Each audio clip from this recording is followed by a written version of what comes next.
Breaking news from Philadelphia. After 14 years of anguish and fierce legal battles, the city has issued a shocking ruling, claiming 27-year-old Ellen Greenberg inflicted 20 stab wounds on herself. Independent experts strongly dispute this conclusion, pointing to evidence of foul play. And this decision, of course, devastates her grieving family. So I'm Joseph Morris, and don't forget to like and subscribe as we dive into this unbelievable update. Let's go back to January 26, 2011, when a brutal nor'easter blankets Philadelphia in snow and ice, shutting down schools and businesses. Ellen Greenberg, a vibrant elementary school teacher planning her wedding, returns to the sixth-floor apartment she shares with her fiancé, TV producer Sam Goldberg, in a quiet Philadelphia neighborhood. Around 4:45 p.m., Sam heads to the building's gym, captured on surveillance footage, leaving and returning within 30 minutes. But the story takes a dark turn. He claims the apartment door is locked from the inside. His texts to Ellen start calmly, hello, open the door, then turn angry. I'm getting pissed. What the F? You have no idea. After an hour of silence, he says he breaks down the door and finds Ellen on the kitchen floor, blood pooling around her, a 10-inch knife plunged into her chest. So just imagine walking into your home and seeing the person you love just like that, on the floor, stabbed 20 times. And then the police shrug it off as self-inflicted. Yeah, just wait. He calls 911 around 6:30 p.m., first saying she stabbed herself, then claiming she fell on the knife. Her shirt won't come off. It's a zipper. Oh, my God. She stabbed herself. Where? She fell on a knife. Oh, no. Her knife's sticking out. What? There's a knife sticking out of her heart. Oh, she stabbed herself?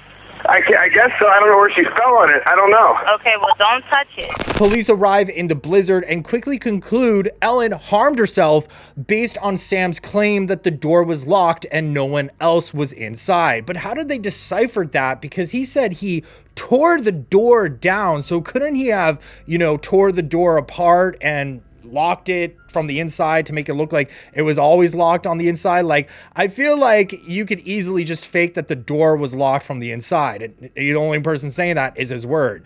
And get this, no crime scene team is called and no evidence preserved. The apartment is released overnight and professionally cleaned before a thorough investigation can begin. Sam's relatives, including influential attorneys, visit and remove electronics like laptops that might hold clues. The next day, Dr. Marion Osborne from the medical examiner's office conducts Ellen's autopsy.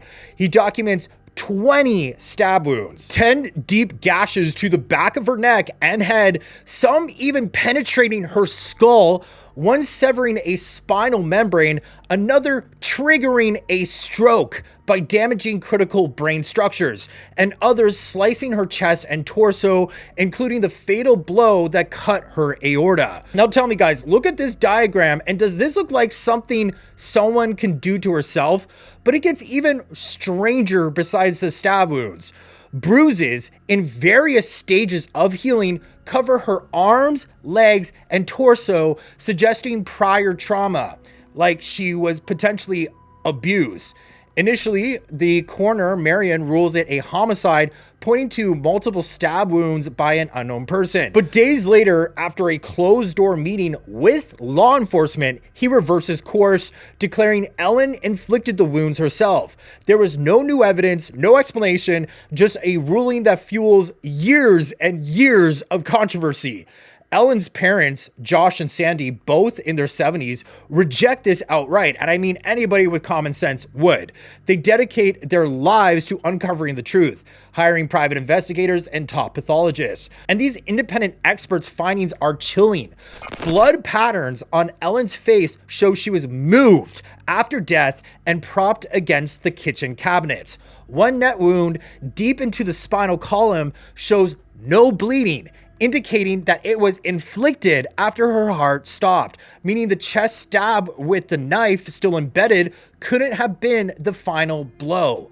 Pathologist Wayne Ross finds marks on her neck resembling strangulation, alongside bruises that suggest repeated abuse over time. A critical head wound severed cranial nerves, causing instant unconsciousness, making it physically impossible for Ellen to deliver the chest stab afterward. I mean, apparently she had a stroke, so how was she able to inflict more damage on herself if she was unconscious? Another stab 3 inches deep near the base of her skull would have paralyzed her ability to continue stabbing. So these wounds, especially the 10 to the back of her neck and head, require extreme force and angles nearly impossible to self-inflict, as confirmed by 3D photogrammetry recreations. So what do you guys think? Could someone really stab themselves 10 times in the back of their neck? Drop your thoughts in the comments, because I personally cannot believe this. And for years after that initial ruling, the city stood firm. But then a bombshell changed everything. So let's fast forward to February 2025 this year, when Marion Osborne, the original pathologist, drops a stunning admission in a sworn statement. After reviewing the new evidence, he admits he was wrong and no longer believes Ellen harmed herself, urging her death to be reclassified as homicide or undetermined. This reignites hope for Josh and Sandy, who fought relentlessly. So today, on October 13th, 2025, the city delivers its verdict. Chief Medical Examiner Lindsay Simon releases a 32-page report reaffirming Ellen inflicted all 20 wounds herself. Lindsay claims there's no evidence of a struggle, no defensive wounds, no signs of domestic abuse in Ellen's relationship with Sam, and Sam's DNA wasn't found on the knife. The locked door, she says, supports the official account. She also notes that many of the wounds appear to be hesitation wounds, so shallow cuts often linked to self-harm, suggesting Ellen could have continued after initial injuries despite the unusual distribution. Lindsay reviewed conflicting expert opinions from the family side, including those pointing to strangulation marks and post-mortem wounds, but concluded the evidence still fits Ellen harming herself, factoring in her documented anxiety and medications as contributing elements. But here's where everything kind of falls apart. Joe calls it a flawed whitewash. He says, this so-called independent review is a blatant attempt to defend a predetermined conclusion. It relies on false claims like a spinal stab occurring during autopsy, a theory rejected by every credible expert, including the city's own neuropathologist. By ignoring critical evidence, 3D photogrammetry proving Ellen couldn't have stabbed her own back, wound recreations, unexplained bruises, missing surveillance footage, an intact door lock, and accounts of a troubled relationship, Lindsay distorts Ellen's managed anxiety to prop up this narrative. So let's look at Ellen's final months for context. She's planning her wedding to Sam, but struggling with work stress, managing anxiety with Klonopin and Ambien. Her psychiatrist confirms she never showed signs of wanting to harm herself or reported abuse to the therapist. Ellen confides in friends and family about her stress and asks Josh and Sandy if she can move back home. Sandy later reflects, writing, I knew she was grappling with something serious, but I couldn't pinpoint it. She now suspects Ellen endured abuse given the bruises and strangulation marks. Sam, now a married father of 2 in New York, has stayed silent except for a 2024 CNN statement, writing, the lies and distortions about me are unfair. Ellen did this to herself. Surveillance footage disputes his claim of entering with a security guard, and the building manager notes the door's latch doesn't confirm it was locked from the inside. The case darkens with more inconsistencies. Experts flag the scene as staged, with blood trails suggesting Ellen's body was repositioned. Nancy Grace's investigation years ago raised serious doubts, amplifying questions about the city's stance. Without a homicide ruling, no criminal investigation moves forward, leaving potential leads unexplored. Now for my take. This October 13th ruling is a miscarriage of justice, sidestepping glaring evidence. 10 stab wounds to the back of the neck and head, some so deep they paralyze or knock out anyone, plus bruises and strangulation marks scream foul play. The rushed cleanup, missing footage, and a pathologist reversal point to a cover-up. Josh and Sandy shouldn't have to fight this hard in their 70s for a proper investigation, but their determination honors Ellen.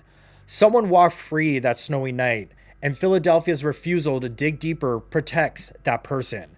A federal probe is needed to expose the truth because Ellen deserves justice and her parents deserve answers. If you enjoyed this video, please hit like and subscribe and leave a comment because I try to read every single one. Thank you.